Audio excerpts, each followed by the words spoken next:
आपल्यासमोर आहे Victoris ZXi plus optional smart hybrid car. आपण याचे आत्ता सनरूफ पाहतोय, पॅनोरामिक सनरूफ दिलेले आहे। आता आपण गाडीच्या आतमध्ये बसून याचे सनरूफ ओपन करू शकतोय, पण यात आणखी एक फीचर आहे की आपण गाडीच्या बाहेर थांबून सुद्धा याचे सनरूफ ओपन करू शकतोय। तर ते कसं ओपन करायचं ते बघूया। ही आहे माझ्याकडे स्मार्ट की। तर या कीमधलं अनलॉक बटन मी प्रेस करून ठेवणार आहे 3-4 सेकंदसाठी। ओके, गाडी अनलॉक झालेली आहे आणि सनरूफ आता ओपन होईल।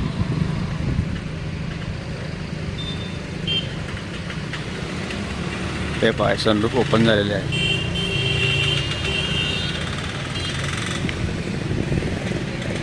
आता मला हे सनरूफ बंद करायचे आहे, त्यासाठी परत आता आपण प्रेस करायचं आहे लॉक बटन।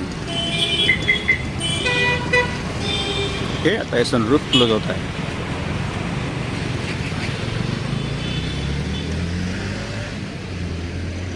हे अशा प्रकारे हे फीचर वर्किंग होते। अनलॉक प्रेस करून ठेवल्यानंतर सनरूफ ओपन, लॉक प्रेस केल्यावर sunroof close. Thank you for watching. भेटूया नेक्स्ट व्हिडिओमध्ये।